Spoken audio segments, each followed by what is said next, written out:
양간지풍 등의 영향으로 대형 산불 위험이 높은 상황에서 육군 8군단이 산불 신속 대응팀을 구성하고 산불 대응에 나섭니다. 산림청 등 유관기관과 공조체계도 강화하기로 했습니다. 강원도의회가 일본 정부의 방사능 오염수 해양 방류 결정을 강력히 규탄했습니다. 도의회는 동해안 해양 생태계 오염을 우려하며 철회를 요구하는 성명을 냈습니다. 강릉에서 바다에 빠진 사람을 보고 한치의 망설임 없이 뛰어들어가 구조한 용감한 시민이 화제가 되고 있습니다. 수상안전요원을 지도하는 강사로 그저 할 일을 했다고 말하는 우리 동네 히어로 강병수 씨를 소개합니다. 학령 인구 감소 등으로 위기를 겪고 있는 지역대학의 미래 전략을 들어보는 미니 인터뷰. 스마트 모빌리티 인재 양성대학을 꿈꾸는 한라대학교 김은권 총장을 만났습니다.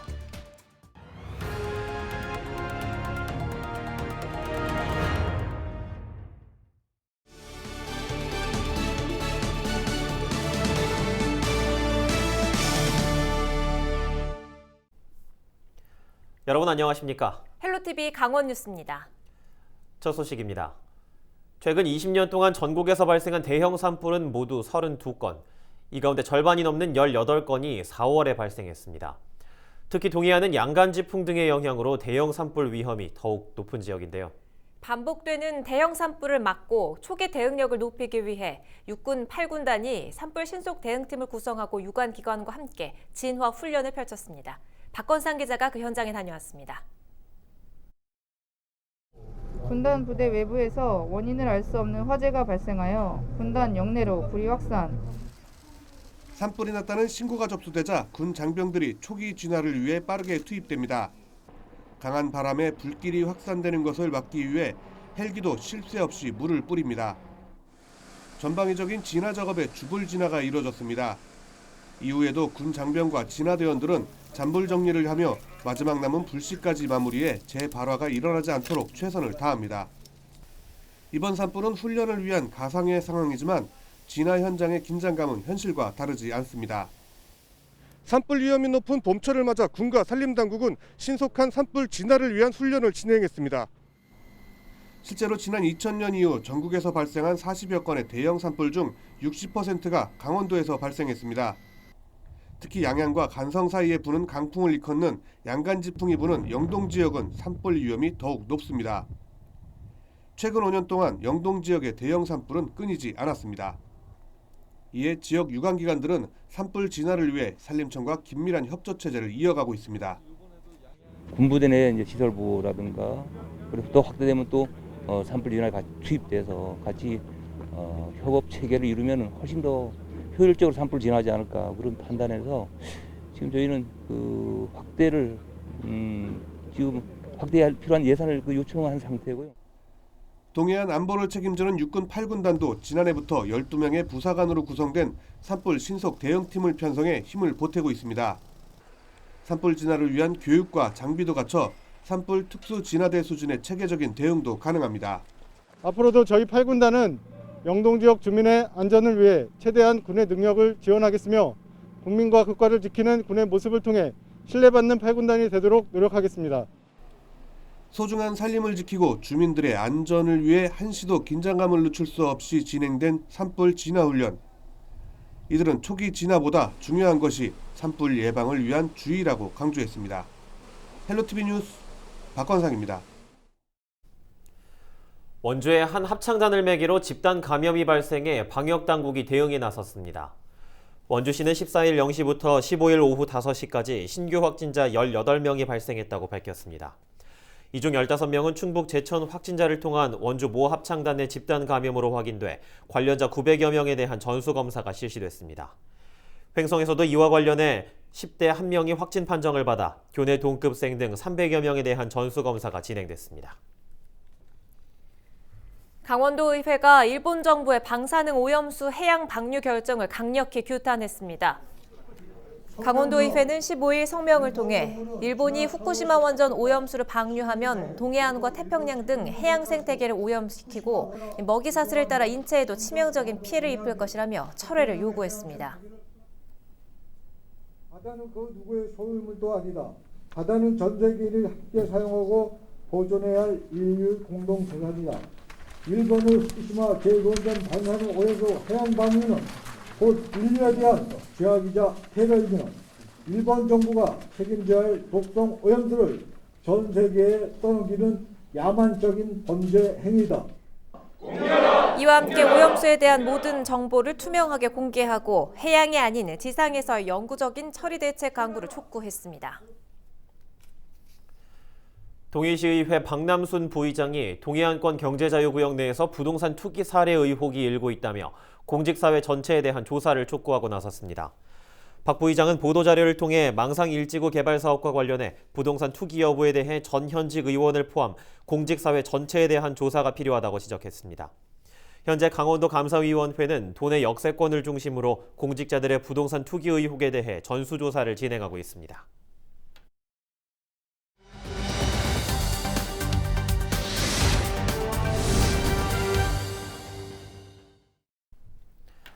이재 아나운서는 물에 빠진 사람을 발견하면 어떻게 하실 건가요? 저는 수영을 개인적으로 못해서 일단은 119에 신고를 하고 또 주변에 도움을 요청해야 할 것 같은데요. 네, 수영을 하더라도 파도가 거센 바다는 위험 요소가 많기 때문에 섣불리 사람을 구조하는 게 쉽지 않은 일인데요. 최근 강릉에서 바다에 빠진 사람을 보고 한치의 망설임 없이 뛰어들어가 구조한 용감한 시민이 있었습니다. 시민은 수상안전요원을 지도하는 강사였다고 하죠. 우리 동네 히어로 강병수 씨를 장진철 기자가 만나봤습니다. 건장한 남성이 옷을 벗고 다급하게 바다로 뛰어듭니다. 아직 한기를 잔뜩 품은 바다는 강한 파도까지 일고 있지만 한치의 망설임도 없습니다. 남성이 빠르게 물살을 가르며 도착한 곳에는 전복된 작은 낚싯배와 통을 안고 간신히 떠있는 사람이 있었습니다. 지난 11일 오전 11시 반쯤 강릉시 사천해변 앞바다에서 낚시를 하다 높은 파도를 이기지 못한 낚싯배가 전복돼 바다에 빠진 겁니다. 이 상황을 목격한 일행은 강릉으로 교육을 왔던 대한적십자사 강원도지사 소속 수상안전 강사들. 서로 먼저 들어가겠다고 했지만 그중 가장 어린 강병수 씨가 바다로 뛰어든 겁니다. 저 보트가 나가면 분명히 사고 상황이 생길 수 있을 확률이 높을 것 같으니 좀 주시를 하고 있어야 될 것 같다. 나이 많으신 강사님들이 들어가기는 또 그래서 제가 먼저 옷을 벗고 그리고 이제 들어가겠다고 뛰어 들어갔습니다. 안전하게 구조를 마친 강 씨는 숨 돌릴 틈도 없이 다시 바다로 돌아갔습니다. 보트까지 꺼내오기 위해서였습니다. 체온 유지를 이제 시키면서 이제 안정을 시켜 드렸고요. 그다음에 저는 이제 보트가 물 속에 있으면 누군가는 또 그 보트로 인해서 또 사고가 날 확률도 있고요. 그래서 안전상의 문제가 있어서 그래서 이제 제가 이제 다시 들어간 거죠. 위기의 순간에서 침착하게 대응이 가능했던 것은 이들 모두 수상안전 강사였기 때문입니다. 특히 수상안전요원을 양성하는 강사인 강 씨는 국가 자격증이자 수상구조에서 최상위 단계인 수상구조사까지 소지한 베테랑입니다.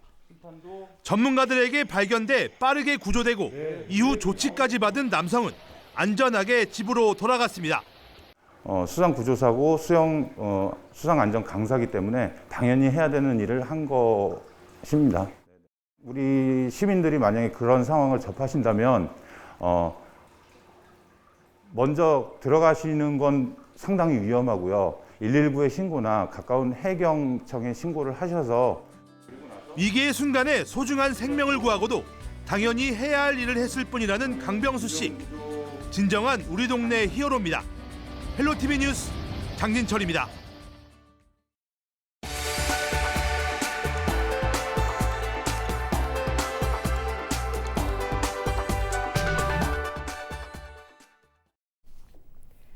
춘천 지역 시민단체가 동래면 거두리와 신촌리 일대에 추진 중인 다원지구 개발 사업의 전면 백지화를 촉구하고 나섰습니다. 강원 평화경제연구소와 춘천시민연대, 춘천경실련 등 3개 단체는 15일 춘천시청에서 기자회견을 열고 다원지구 사업 중단을 촉구했습니다. 10여 년 전부터 춘천시가 거두리 신촌리 일대에 추진 중인 다원지구 개발은 향후 인구와 주택 수급 전망, 시민의 주거 안정과 투기 조정, 공동체와 도심 환경 파괴를 고려하지 않은 매우 위험천만한 사업이다. 이들은 춘천 지역 주택 보급률이 107%를 넘었음에도 불구하고 다원지구를 개발해 5,400여 가구를 공급하는 정책은 위험한 개발이라고 강조했습니다. 이어 도내 부동산 투기 의혹과 관련해 강원경찰청에 조속한 중간 수사 발표와 강원도와 속초를 제외한 17개 지자체의 7급 공무원 이상과 시의원에 대한 부동산 거래 내역을 전수조사해 공개할 것을 요구했습니다.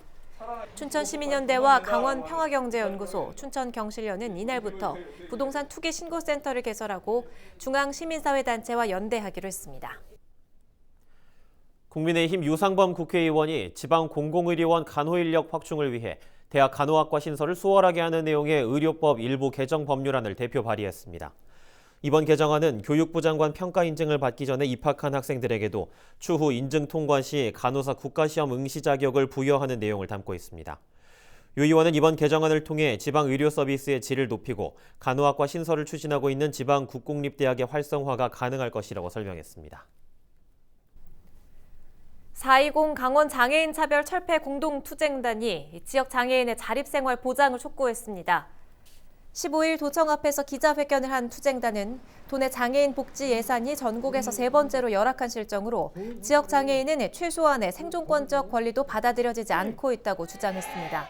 특히 코로나19로 모두가 위협받고 있는 상황에서 장애인에 대한 백신 접종 매뉴얼도 없고 확진자 발생에 따른 대책도 마련되지 않고 있다고 우려했습니다.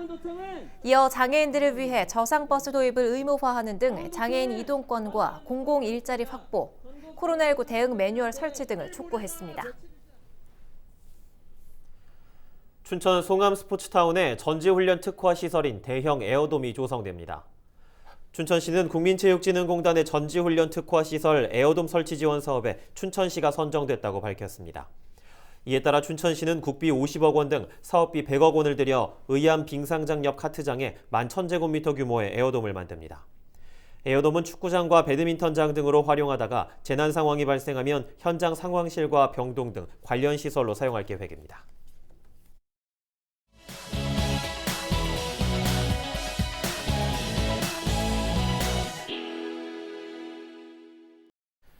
학령인구 감소 등으로 지역 대학이 위기를 겪고 있는 상황에서 도내 주요 대학들의 대책은 무엇인지 알아보는 시간입니다.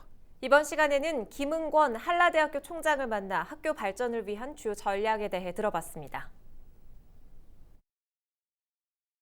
네, 한라대학교는 고 정인영 한라그룹 명예회장님께서 고급 과학기술 인력 양성을 통한 국가 경쟁력 제고를 위한 목적으로 1995년에 설립하셨습니다. 인이예지의 정신의 건학 이념 아래서 9개 학과 그리고 5개 학부에 883명들이 매년 입학해서 지역 발전을 선도하는 그런 대학으로 발전하는 대학이다, 이렇게 소개를 드릴 수 있겠습니다. 네, 이 지역의 소규모 대학이 발전하려면 특성화가 반드시 필요합니다. 한라대학교는 2019년도에 4차 산업혁명 혁신 선도대학으로 선정된 이래 이 스마트 모빌리티 분야를 특성화 분야로 설정을 하였습니다. 학생들이 입학할 때에 그 소속에 얽매이지 않고 변화하는 지식기술에 발맞추어서 유연하게 자기들의 진로를 선택할 수 있도록 학사 구조를 이렇게 유연하게 변경을 하였습니다. 이 산학협력 선도대학, 링크플러스 사업이라든지 평생교육체 지원 사업, 그리고 IPP 일학습 병행 사업, 또 메이커스페이스 사업 등 강원도 상생형 일자리의 핵심 사업인 이모빌리티 사업의 선도자가 될 그런 비전을 가지고 학교 발전을 추진하고 있습니다. 이 한라대학교는 학생 한 사람 한 사람을 정말로 주인공처럼 케어하는 대학이다, 그렇게 말씀드릴 수 있겠습니다. 그 학생들이 필요로 하는 사항은 아무리 조그만 사항이라도 세심하게 주의를 기울여서 학생들의 요구에 귀 기울이고 그것을 해결하기 위해서 노력하고 있습니다. 그런 차원에서 강원도 내 대학들 중에 장학금 지급률도 1위이고 취업률 최상위의 대학입니다. 그래서 한라대학교에 오시면 내가 케어를 받으면서, 세심하게 케어 받으면서 장학금 많이 받고 졸업한 후에는 취업도 잘 되는 대학이다, 이런 거를 한라대만의 차별점이라고 말씀드릴 수가 있겠습니다. 지역 대학인 만큼 이 대학의 발전이 결국은 지역 발전하고 연계가 돼야 되는 거거든요. 지역 발전이 되려면 지역에 있는 중고등학교 교육도 같이 발전해야 된다는 차원에서 그 고교와 연계된 교육 프로그램 운영에 심혈을 기울이고 있고요. 요즘 코로나 시국으로 굉장히 어렵습니다. 저희가 장학금을 많이 지급을 합니다만은 학비뿐만이 아니라 생활비 때문에도 어려움을 겪는 학생들이 많이 있거든요. 근데 이번 학기에 저희 한라대학교는 한라그룹의 지원으로 약 3억 원의 생활비 지원 장학금을 등록금과는 별도로 지원을 하였습니다. 그리고 또 이번 학기부터는 1,000원의 아침밥 그래가지고 아주 저렴한 비용으로 양질의 아침 식사를 할 수 있도록 그렇게 학생들한테 도움을 주고 있다, 이런 말씀을 드릴 수 있겠습니다. 가만히 있어도 학생들이 오는 이런 시대에 교육을 했다면 이제는 대학이 스스로 학생들의 필요 그리고 사회의 요구에 맞는 교육 내용이 무엇일지 스스로 고민하고 하루가 다르게 발전시켜 나가지 않으면 생존할 수가 없다 하는 얘기인 거거든요. 그래서 결국은 똑같은 위기를 맞았지만 이 위기를 극복할 수 있는 대학이 정말로 진정한 강자이거든요.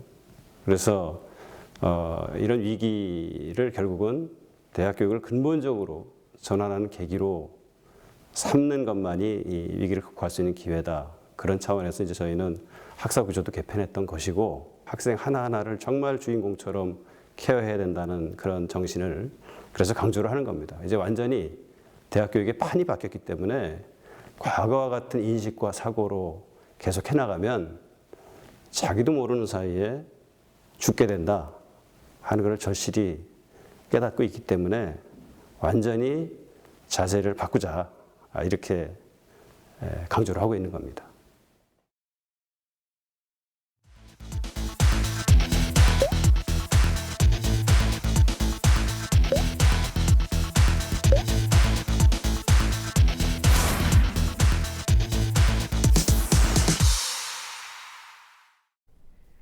(14일) 밤 10시 반쯤 정선군 화암면의 한 주거용 비닐하우스에서 불이 났습니다. 이 불로 비닐하우스 1개 동과 가재도구 등이 모두 불에 탔고 소화기로 불을 끄던 50대 남성 1명이 전신 화상을 입고 병원으로 옮겨져 치료를 받고 있습니다. 경찰과 소방당국은 정확한 화재 원인을 조사하고 있습니다. 강원도형 민관협력 배달앱 1단 시켜가 오는 28일부터 강릉에서도 서비스를 시작합니다. 강릉시는 3월부터 가맹점을 모집해 400여 곳이 가입했으며 상반기까지 추가 모집할 계획입니다. 배달앱 1단 시켜는 중개수수료와 광고비, 입점비가 없어 소상공인의 수수료 부담을 덜 수 있는 앱입니다. 영월군이 코로나19 장기화로 심리적인 어려움을 겪는 주민들을 위해 심리 상담을 지원합니다. 모든 상담은 비대면 전화 상담으로 진행되고 코로나19로 우울감이나 스트레스가 증가했다고 느끼는 국민 누구나 보건소 정신건강복지센터로 신청하면 됩니다. 상담 후 고위험군으로 판정될 경우 정신과 전문의와 심리상담사 등 민간 전문가의 심층 상담도 받을 수 있습니다. 원주시 시각장애인 경로당이 15일 명륜동에 문을 열었습니다. 경로당은 220제곱미터 규모의 부지에 도비와 시비 총 2억 8천만 원을 들여 조성됐습니다. 원주시는 기존에 있던 경로당이 협소해 시각장애인 어르신들이 불편을 겪어 경로당을 새로 마련했다고 설명했습니다. 건강보험 심사평가원이 코로나19로 어려운 지역경제 활성화를 위해 지역 상가 홍보 책자 혁신도시 알리오를 제작했습니다. 심평원은 혁신도시 상인연합회와 협력해 업체 약 140개를 발굴해 주민과 공공기관 임직원들이 배달, 포장 등에 활용할 수 있는 책자를 만들었습니다. 심평원은 혁신도시 내 13개 공공기관과 관공서에 책자를 배부하고 사내 게시판 안내 등 상가 알리기에 나설 계획입니다. 후쿠시마 원전 오염수 방류가 어떤 영향을 미칠지 과학자들 간에도 의견이 엇갈립니다. 일부는 제거되지 않는 삼중수소는 아무리 희석시키더라도 총량은 변하지 않는다며 환경과 인체에 미칠 영향에 우려를 표하고 있습니다. 하지만 다른 의견도 있습니다. 정화되고 희석된 오염수가 거대한 태평양 바닷물의 1조분의 1 이상으로 또다시 희석되기 때문에 영향이 없을 것이라는 겁니다. 누구 말이 맞는 걸까요? 헷갈립니다. 공신력 있는 정부 기관이 과학적이고 객관적인 사실을 좀 알려줬으면 좋겠습니다. 근거 없는 공포를 조장하는 것도 잘못된 낙관을 갖게 하는 것도 피해는 고스란히 국민에게 돌아갈 것이기 때문입니다. 이상으로 뉴스를 모두 마칩니다. 시청해주신 여러분 고맙습니다.